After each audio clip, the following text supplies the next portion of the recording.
Good afternoon and welcome to this week's devotion vlog, which is entitled, as you see behind me, Out of the Shadows. This is the issue series, and this is Colossians chapter 2. Last week I was speaking about bearing fruit. Key for a plant to bear fruit, one aspect that I did not mention last week is sunlight. A plant that is predominantly, or at least certain plants, a lot of plants need sunlight. And so if that plant is predominantly in the shadows, it's not going to be healthy. It's not going to grow. We're called out of the shadows. We're called to be in the light, to stay in the light, to remain in the light. And the issue that Paul was dealing with here in Colossians chapter 2 is the Judaizers. These were those who loved the shadows. They were those who had not embraced the grace of the new covenant, the grace of Christ.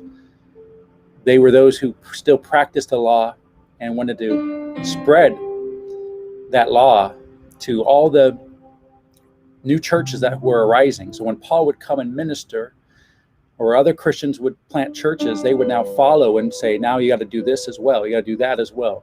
And so Paul in Colossians 2 was in agony, praying that this young church would not be deceived. They would not fall into this trap and slip back into the shadows. Christ was full. He's throughout the Bible, Old Testament and New Testament. In the Old Testament, though, he's seen in shadows, in types and shadows. He's revealed through all the different major Bible characters and major events throughout the Old Testament. Revelation of Jesus Christ can be found. But again, it's in the shadows. It was often about revealing what was to come. But in the New Testament, it is all about him being here, the hidden mystery. Christ in us, the hope of glory. It's not about him now to come. It's he that is here and he that is within. So we don't want to live in the shadows, believing of what is to come, for what is to come has come. Jesus is with us. Jesus is here. And that's what Paul was trying to give this message to the Colossians. Beware of these enemies of the cross. They use the name of God. They seem to be believers in God, but they are in the shadows. They're all about works, human reasoning, human works. See, in Christ alone, and they acted as if they were so wise and they had such deep truth, but Christ alone is where hidden treasures are.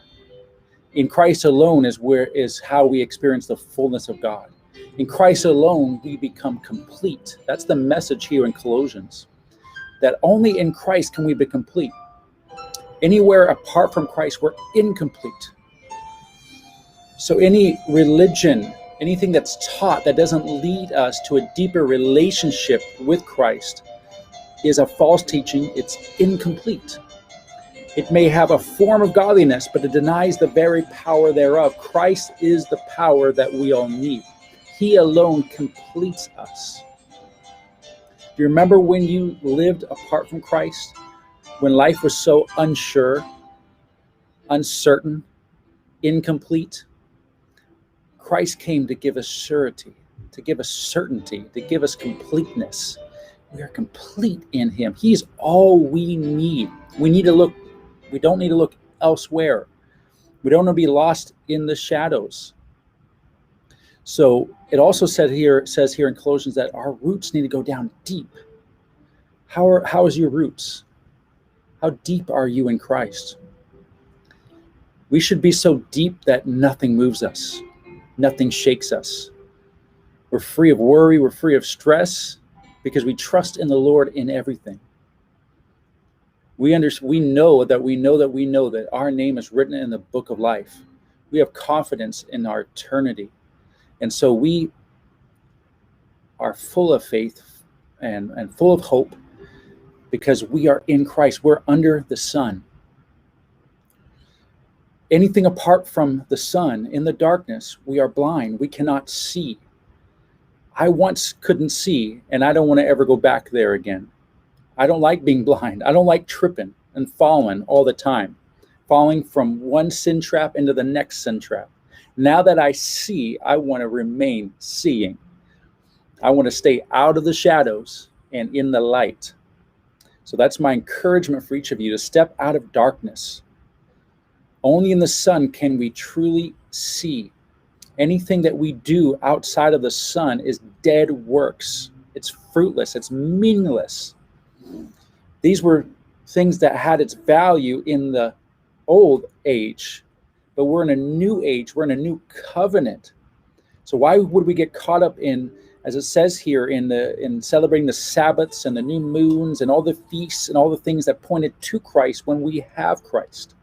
We can now celebrate those things in a different way if we choose to, if we feel a conviction of. But it's all about celebrating what we now have, not what we are hoping for.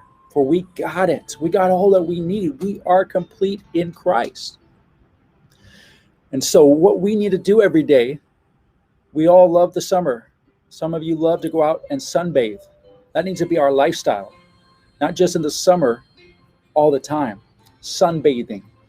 Bathing in God's presence, soaking him in, taking it all in, more of him, less of us.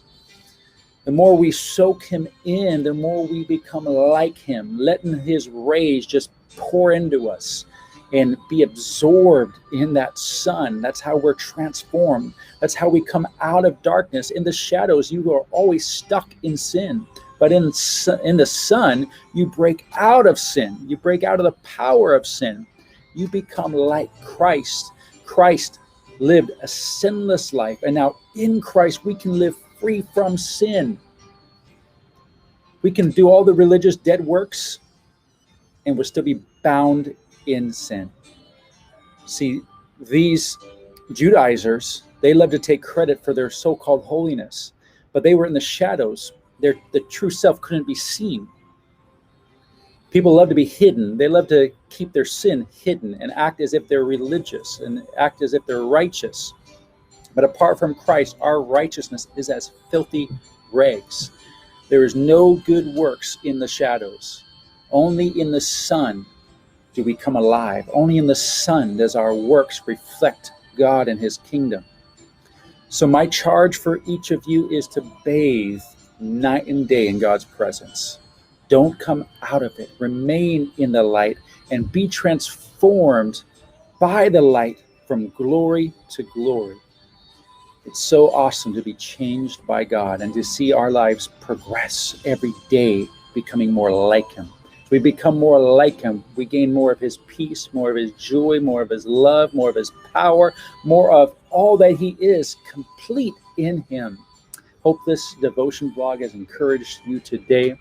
God bless you, and I'll see you next time.